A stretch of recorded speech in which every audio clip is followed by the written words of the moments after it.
Welcome back to 33 Conversations podcast. I'm your host, Michael Abney, and today I'm joined by Delara. She's the founder of FIP. It's a demand generation agency for HR tech. Delara builds small rooms in an industry that loves large stages. Delara, welcome to the pod. How are you doing today? I'm doing good. Thank you so much for having me. It is my absolute pleasure. You're the first HR person I've had on the pod, so I'm interested to dive in. But before we start, I just wanted to share like what stood out to me in our pre-conversation was that tension you were describing that you live inside of. You operate an on-demand or in-demand generation company and you're dealing with metrics and conversion and revenue, and yet everything you're building really is about trust, small rooms, and honest conversations. We love honest conversations here. You chose HR tech because you care about the workplace culture. You even wrote your core values before even hiring one single employee. I love that. I'm a nerd like that too. So it's like so foundational and so important. I'm glad that you shared that with me. So I want to start here, like we do with every guest with our podcast, to give you an opportunity to share what transformation are you in the middle of, like right now? Yeah, great question. We are actually revamping the website and working on the event schedule for this year. And it's very exciting because this is the direction we wanted to take and decided to take, looking at our HR tech partners and seeing what actually drives the best results. We were seeing like on the closed won ratio, LTV CAC calculations, and we realized that the events actually, the in-person, the real handshakes, real connections, has the most convertible really metrics when it comes to trust, building connections, networking. So we decided to narrow our focus and actually do what works right now, because demand gen and overall marketing, I would say it's changing. What works today doesn't matter and doesn't mean maybe tomorrow it won't work, right? So it's Yeah. evolving and you have to adapt all the time. You're preaching to the choir. Like seriously, it's like I've been in this gig for a little bit with dealing with corps and trainings and all of the stuff. And there used to be this thing like you got it, you stuck with it until the thing like died in the ground. And now it is like in the moment, in the now. So yay for doing that. But I have you noticed though, anytime we evolve or shift into something, there's always something we got to let go of. What was that? Was it a belief for you? Was it like, what did you have to let go of or shed when you made this leap that you're doing right now? I would say people, because the structure is changing, the format is changing. So it's like, reshifting the focus, hiring people who has exact experience in event sponsorship, for example, field marketing, doing like this in-person events. It's not really paid ads, it's not content, it's not a design. Unfortunately, this is what we've been focusing for years. And now, since we're Yeah. changing, unfortunately, great people, great connections, but you have to move on. And that's very unfortunate. But things happen, I understand that, but it's really hard decision. And revamping the website is not easy, right? I mean, thinking No. about like how to connect HR tech companies with HR leaders, and you have to think about both parties. So what is there for HR tech companies sponsoring and hosting the events, and what is for HR leaders joining and really attending those events? So we are somewhere in between, but we want to make sure it's meaningful for both parties. Yeah. Well, it's a perfect setup for my next question. Is like, when did you realize that how that traditional sponsorship event model was no longer aligned with you?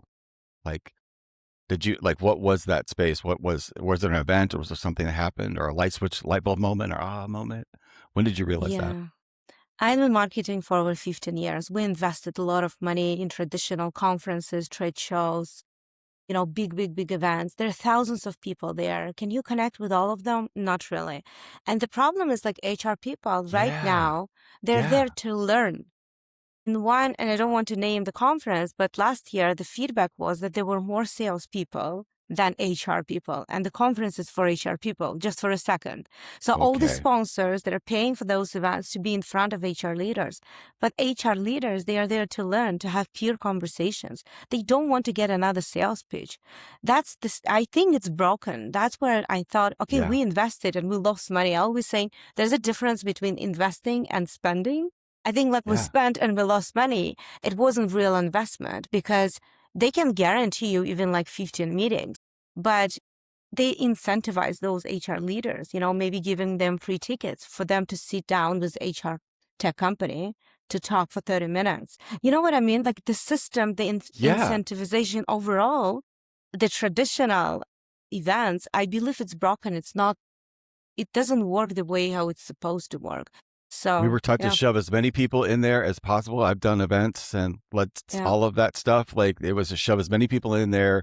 And it was like if you could capture X out of it. But what you're saying is this paradigm shift of actually moving to where smaller rooms and more focused and allowing people to connect.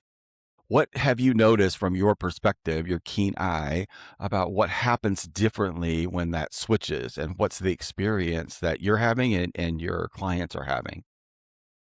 Good question. We arranged an event last week in New York City, and actually, among 13 people registered, 12 attended. And that 13th person just let me know that, she was not feeling good. It wasn't no show. So it's 93% attendance rate. On average, it's sitting between 30 and 40. If you look at the attendance Mm. rate overall, the events, virtual roundtables, it's even less than that. So we were able to achieve that high attendance rate because we've built, and it took me like so long to build this internal process where we connect with every single registration, like registrants, and we make sure like we connect with them, we talk to them, we get their feedback, what they want to talk about, what is a peer discussion, who they want to talk and connect with.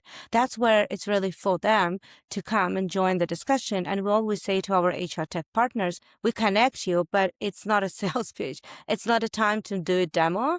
We make sure we kind of like connect you in the same room Yeah. at the table so you can share your perspective because they are eager to learn. They are attending those conferences and we want to build something different. It almost feels like you can exhale and you're making space.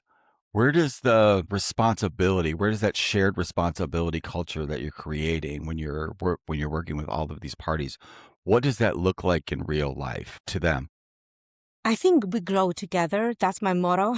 And I truly believe in that. It doesn't matter if you work with someone as partners, if it's a referral, if it's the networking, if it's working with your clients.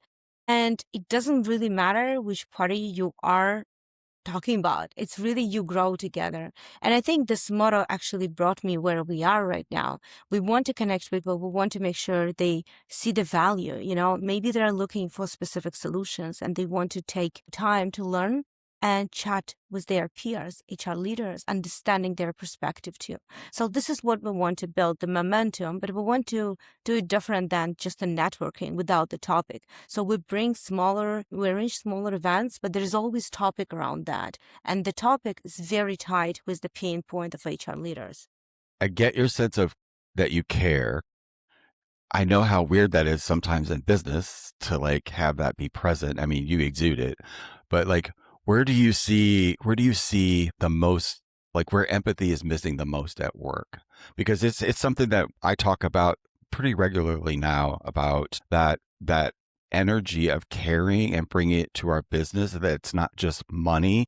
It's like you're just like you writing your codes before you even had an employee. You're thinking about that. That's an act of caring.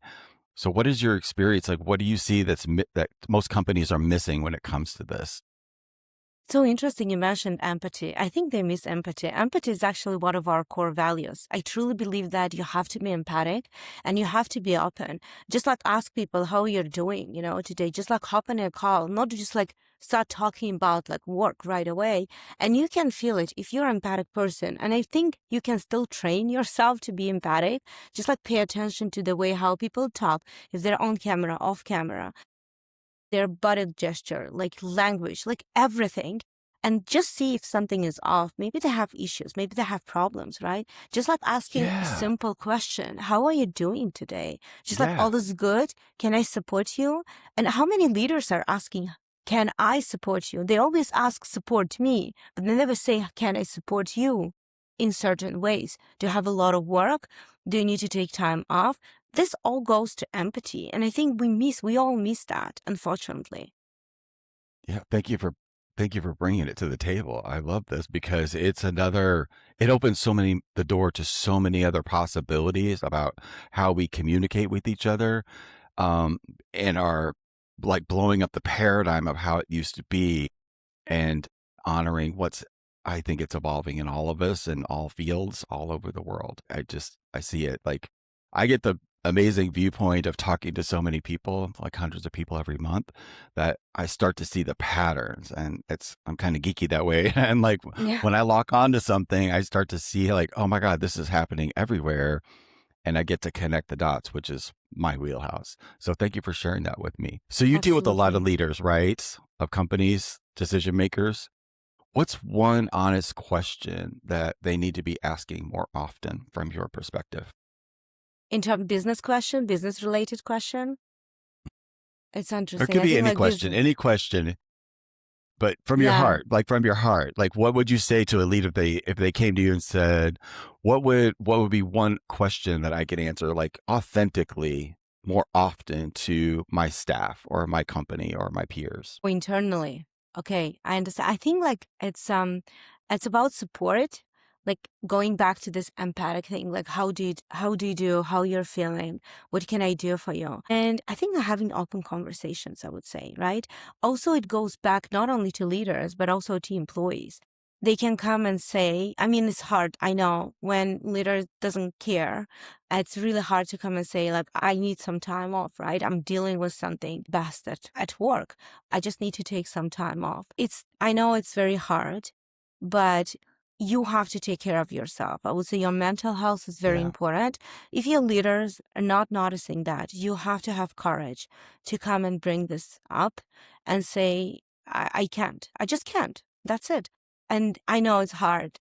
We are in a very unique workplace right now. We have four generations working at the same time. Just think about it. Like, I mean, and all of us, we have different values, life values, personal. It's completely different. We're definitely not on the same page. So depending which generation is your leader, it's very tricky and it's hard. I'm not saying it's easy. You have to deal with different people and also think about which generation they are. If Gen Z can say, you know what, I don't feel good, I'm taking it off. Millennials will work through, fever Yeah. and through pain points, like for everything, just like to accomplish the goal. But it doesn't mean that you don't have to ask millennials, how did they feel? You do. You have to be really aware of the perspective that is shared by it seems to me that it's so stark now. It's not just lumped in one big group. I host an event here weekly, and we just share topics. It's called the Practical Philosophy Club. It's something I love. I love building communities, as you know. So we had somebody that was listening in to our conversation at the beginning, and she just leaned over. She goes, "Can I join you?" And I'm like, "Absolutely." But we were talking about AI, and we had older people that were scared of it. We had people that were like me and other building with it, and hers was the environmental impact. And the whole thing is to listen to everybody's perspectives, not to be right about it. But I had four different generations there. And, it was like, okay, listen, it was like practicing that muscle of just allowing all the perspectives to be heard and listened to. And when that happens at the end, everybody got something out of it. And it was really cool. It was a really cool example of kind of like it Yeah. reminded me of what you just shared there. But you used to be working for corporate, like when you started out and you switched over to your own company and founding that. I'm fascinated by how that switch happens and the identity shift that goes along with that. What happened during that space? And the reason I ask is because so many people are experiencing that. They're at the beginning of it's why I started this podcast actually is to talk about or give people space to hear from other people that are making the shift because every day people that thought they were X 2 weeks ago are now don't have a job in corporate, but they all got this little spark inside them, like you have, about bringing what they love and care to the table. And here you've done it. So I just think it's so powerful to share what really happens in the middle because sometimes it's not always the pretty part. It's the middle messy part. and that we Yeah. need to talk about all of aspects of it. So do you mind sharing with me with an audience about what that was like to make that shift? Because it's a dubstep for sure. Oh, yeah, for sure, 100%. But it was very positive experience for me. And I have to recognize the company that I used to work full time at that moment, kudos, when I mentioned that I actually would like to invest more because I launched the company way before even joining kudos. And I had it as a side gig. And then I had a conversation with my leader and I said, you know what, I think like I would like really to step aside and just like invest all of my time and efforts. And they became one of my clients. They said, we would like to support you with your career goal. So Wow. the switch was so smooth. So I, I it's incredible experience. And I wish everyone had the same experience. So I didn't really realize because on the 3rd of January, the new year starts and I was continuing supporting them, but they gave me room to start, rebuilding the website, getting more clients. And I worked for them for a few months. And then, it was a very, very great experience. And I really wanted to recognize the company because that's where I became very passionate about workplace culture. I joined the company, great culture, great people. And I was just shocked because they cared about people so much. I realized that how important it is to take care of your people that you work with, and how it's directly related to the performance. It's not about pushing hard. It's not about putting tight deadlines. It's about caring about people. That's where, empathy is very important. You have to respect people. You have to be empathic and you have to be open and lead by example. So that's what the leadership team does. And it was a great example. They actually practice what they preach. So yeah, it was very smooth and great example. By you having that as a side hustle, which a lot of people do at the beginning, you sort of had a chance to lean into that, right? Which Yeah, made and that not transition a, a little bit smoother instead of it being like some folks are not leaning into that, and it's like a slam, like a really difficult like identity shift really, really quickly. I've been through many of them in my life where one day I was doing something and the next day I was not. yeah. And it's like the rug being pulled out from underneath you. So I'm a big proponent of leaning in. I know there's a book, I can't recall it right now because that phenomenon, but the book about leaning in. Oh, it was Mark Zuckerberg's sister. Yeah. That is really, I took that on. That's really a powerful thing. So thank you for sharing that. Was there anything that surprised you about when, like, this is about yourself in this that you saw yourself doing this with? Were you surprised by anything? I wouldn't say I was surprised about anything about me, but I was surprised how many people actually reached out to me after when they were let go and they really wanted to do fractional support and they were reaching out and asking if I can support them. I was surprised with how people can just like really lose everything in one day and how companies are treating people. That's where I was Yeah. surprised. It Yeah. doesn't mean that I don't know that if I didn't face with that, yes, my experience was positive. I had time to prepare. It was like a very smooth, but I know how hard it is. And I saw that in faces of those people I talked to. I never Yeah. said no to anyone because I know how hard it is. And that actually felt in the massive layoffs a Yeah. few years ago. It was hard. One thing that I realized you have to be ready for that. Fractional or running your own show, it's not something you can do just because you were laid off or you can't find a job. It's something like you have to be ready mentally for that. And I remember I had a conversation with my husband. I was scared. I'm like, listen, I have a job offer. I had a job offer. I have a choice to stay at the company or I can run my own show. And I was like, I don't know what to do because, like, it's like a common budget. You have family, you have house, and so on. He asked me one question, just simple question. It was like, what was your dream when you moved to Canada? I'm like, I'm running my own show. I love my husband for like direction when he's giving. He never tells me what to do. He always asks the right question. And I realized that it's something I've been wanting so badly to do, run my own show. It's a roller coaster for sure. Financially, emotionally. I mean, it's crazy. It's crazy, but it's worth it. It's really worth it. I agree. I agree. It helps you evolve. Like for me, it's like it's an evolution. Like even the podcast, I'm starting to hear what you just said over and over again that so many people when they're leaving are stepping into that fractional space. And like there's I'm all about support and community. And I've made the decision that my next season of 33 conversations is going to be 33 conversations with fractional the C-suite folks about that, about talking about a whole season just about what you just said. So there's a whole world inside of it. What's your take on where companies overcomplicate connection to the outreach that they're doing, the authenticity? What is that like? Where are they missing the boat? I think they try to sell too fast, too early in the process. So they believe that the community, I truly believe in the power of community and event. I think like this year is going to be event-led and community-led strategies. This is the two best successful strategies that people should really lean towards. But I think they understand that.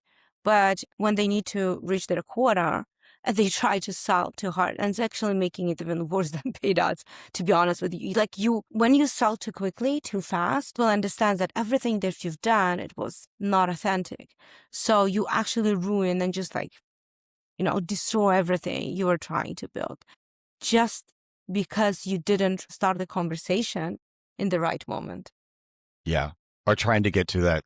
Yeah, you're dead on. It's not it's like factoring that into the plan that has to be built as the first foundational block is building trust and rapport with people and having that I agree with you 1,000%. The second that they smell it, you've lost everything that you're trying to build. It's just better to stay authentic and then it comes from that. And it also, for me, I'm learning this too. And being real with like what's actually happening in our lives as a way to just like, I don't want to hide anything anymore. We all know the game.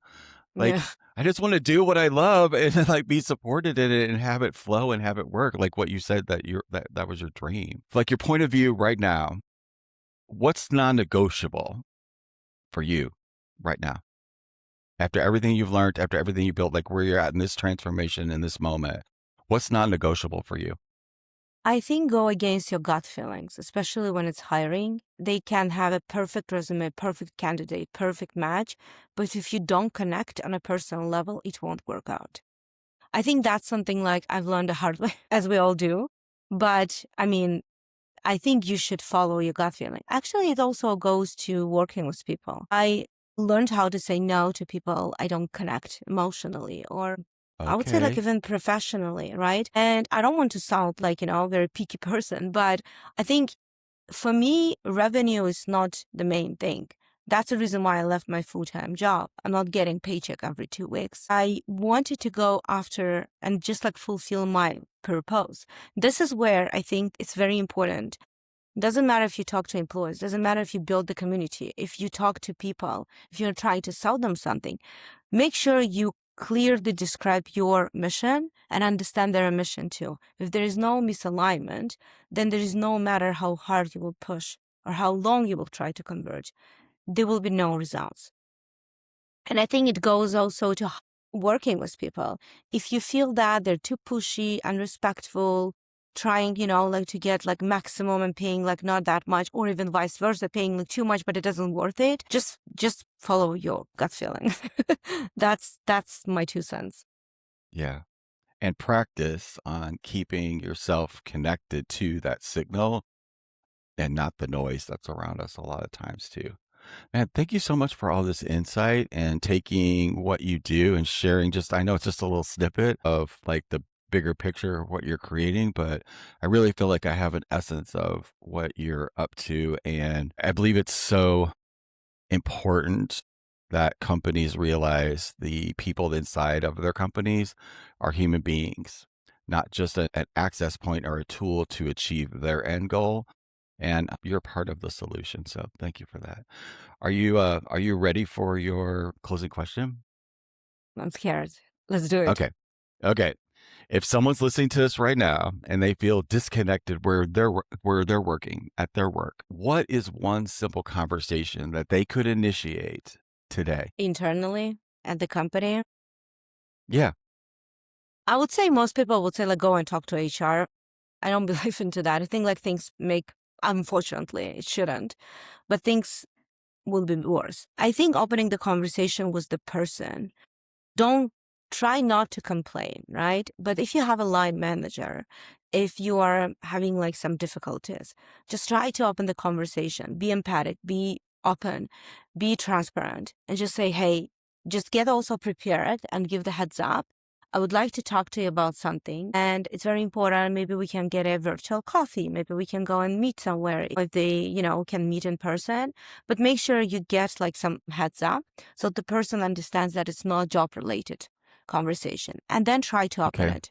I don't believe in Context. the survey. Yeah, because we work with a lot of companies. They do survey. I love surveys. But the thing is, like, leaders are collecting those results and do nothing after that. So what's the point of collecting that? Or HR will say, come and talk to us. We will protect you. We will support you. The next thing that they do, they go and talk to your line manager. I'm like, oh my God, the system is broken. You have all the tools, but you just don't know how to use them. Then just don't use them. Yeah. Don't buy them. It's useless. Yeah. You are so you're spending and losing your money, the company money, right? If you don't know what to do with that. So I think coming and talking to, and I see that in 90%, right? Majority of companies, 90% of companies. Hmm. I think coming and talking to your line manager would be the best thing. If you have an issue with your colleague, I'll try to talk directly to the person that you feel that it really requires a little bit of improvement. And again, every case is unique, but I think you have to be open and transparent. Yeah. And I think it's really important what you said about the context, making sure that that context is, it's like getting a text message and inferring, what that text message meant, or yeah, that's really important. I think that we operate most of our lives not really paying attention to the context when it actually in reality, it's decisive. So Yeah. thank you for sharing that. That was really cool. So, thank you for also being a reminder that growth does not have to be loud or dramatic. Sometimes it's just really small shifts at a really small table and one honest question at a time. And a room is built on trust. And maybe today is the day that you guys begin having a new conversation with yourself. There's no right way, just one conscious choice at a time. Thank you all for being here and listening in. Thank you, Delara, for joining us and sharing your wisdom with us. And we will see everyone on the next one. Bye, guys. Bye.